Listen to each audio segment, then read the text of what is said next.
சரி, சில சமயங்களில் உரையாடல்கள் மட்டுமே ஒரு ஒப்பந்தத்தை முடிக்க போதுமா என்பதில்லை. ஏனெனில் வாடிக்கையாளர்கள் தெளிவான தகவலுக்கு மற்றும் அதிரடியாக முடிவுகளை எடுக்க வாய் தொடர்பை விரும்பலாம். ஒரு கிளிக்கில் பயனர்கள் மற்றும் வணிகங்கள் உடனுக்குடன் வாட்ஸ்அப் அழைப்பில் இணைக்கலாம். ஒரு வாடிக்கையாளரை வாட்ஸ்அப் அழைப்பில் இணைக்க வணிகம் முதலில் பயனரின் அனுமதியை பெற வேண்டும். இதற்கு வணிகம் கால் பெர்மிஷன் டெம்ப்ளேட் செய்தி அனுப்பி பயனரின் ஒப்புதலுக்கான கோரிக்கையை அனுப்ப முடியும். பயனர் பிறகு அனுமதியை வழங்குகிறாரா அல்லது மறுக்கிறாரா என்பதை தேர்ந்தெடுக்கலாம். பயனர் அனுமதியை வழங்கினால் வணிகம் அனுமதி வழங்கப்பட்ட தேதி முதல் 7 நாட்களுக்கு அழைப்புகளை செய்யலாம். இந்த நேரத்தில் வணிகம் பயனருக்கு வெளியே அழைப்புகளை இடலாம். சகங்கள் கால் நவ் என்ற டெம்ப்ளேட் செய்தியையும் அனுப்பலாம்.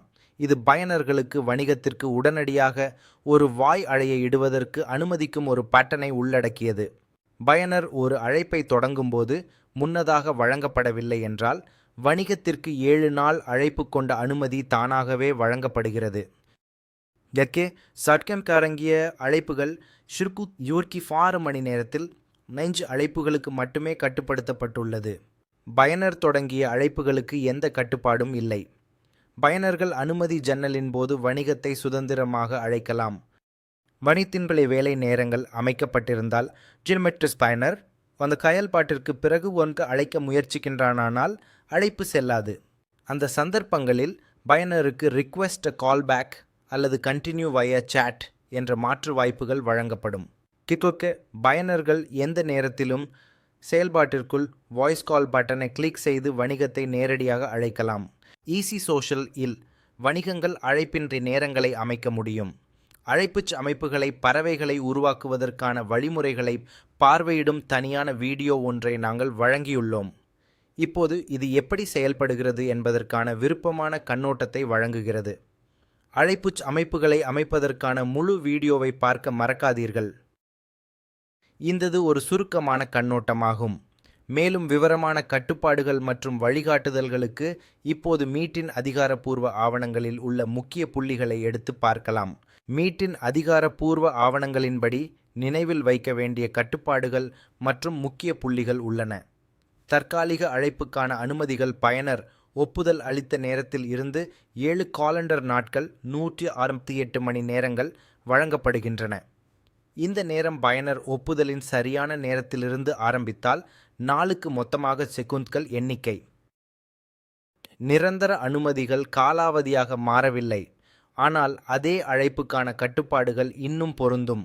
ஒரு வணிகம் 24 மணி நேரத்தில் 100 இணைக்கப்பட்ட அழைப்புகள் செய்ய முடியும். இந்த கட்டுப்பாடுகள் வணிக தொலைபேசி எண்ணுக்கு பொருந்தும், கணக்கு அடிப்படையில் அல்ல. வாட்ஸ்அப் பயனரிடமிருந்து அழைப்பின் அனுமதியை முன்மொழியுங்கள். அனுமதிக்கான கோரிக்கையை அனுப்பலாம். அந்த இலவச வடிவத்தில் உள்ள தொடர்பு செய்தியாகவோ அல்லது டெம்ப்ளேட் செய்தியாகவோ அனுப்பலாம். கோரிக்கையை அனுப்பிய பிறகு பயனருக்கு முழு கட்டுப்பாடு கிடைக்கிறது. அவர்கள் கோரிக்கையை அங்கீகாரம் அளிக்கலாம், தற்காலிகமாக அல்லது நிரந்தரமாக மறுக்கலாம் அல்லது பதிலளிக்காமல் இருக்கலாம். அனுமதியை வழங்கிய பிறகும் பயனர் எப்போது வேண்டுமானாலும் அதை திரும்ப பெறலாம். பயனர் ஆரம்பத்தில் கோரிக்கையை மறுத்தால் அனுமதி கோரிக்கை காலாவதியானது வரை பின்னர் அனுமதியை வழங்கலாம். பெறுவதற்கான கோரிக்கை செய்தியை அனுப்பும்போது ஒரு வணிகம் 24 மணி நேரத்தில் ஒரு அனுமதி கோரிக்கையை மட்டுமே அனுப்பலாம். மேலும் 7 நாட்களில் 2 அனுமதி கோரிக்கைகளை அனுப்பலாம். இந்த கட்டுப்பாடுகள் இலவச வடிவத்தில் உள்ள தொடர்பு செய்தியாகவோ அல்லது டெம்ப்ளேட் செய்தியாகவோ அனுப்பப்படும்போது பொருந்தும். வணிகம் தொடங்கிய அழைப்புகள் பதிலளிக்கப்படாதவையாக இருந்தால் மறுக்கப்பட்டால் பயனரை மறுபரிசீலிக்கவும் அனுமதியை கேட்டுக்கொண்டுள்ளன. தொடர்ச்சியான பதிலளிக்காத அழைப்புகள் இருந்தால் முன்பு வழங்கப்பட்ட அனுமதி தானாகவே நீக்கப்படும். பயனர் எப்போது வேண்டுமானாலும் அனுமதியை மீண்டும் வழங்க முடியும். இப்போது வணிகங்களுக்கு நினைவில் வைக்க வேண்டிய சில முக்கிய புள்ளிகள் உள்ளன. உங்கள் 2 வாராந்திர அனுமதி கோரிக்கைகளை உங்களுக்கு மிகவும் பொருத்தமான மற்றும் ஒப்புதலை பெறக்கூடிய நேரத்தில் அனுப்புங்கள். கோரிக்கையின்படி வரம்புகள் மற்றும் அழைப்பின் செயல்பாட்டை கண்காணிக்கவும். வரையறுக்கப்பட்ட நேர பட்டியலுடன் இணக்கமாக இருப்பதை உறுதி செய்யவும். பயனர் தேர்வை மதிக்கவும். பயனர்கள் எப்போது வேண்டுமானாலும் முழு கட்டுப்பாட்டிலேயே உள்ளனர். அவர்கள் அனுமதிகளை அங்கீகாரம் அளிக்கலாம், மறுக்கலாம் அல்லது திரும்பப் பெறலாம். அரட்லேனே குகா அதிகாரப்பூர்வ ஆவணங்களை கொர்ட்மே பகர் பார்க்கவும். நீங்கள் விவரங்களுக்கு உள்ள கியாடிக்கு விவரத்தில் உள்ள இணைப்பை அணுகலாம். Andreas. Ein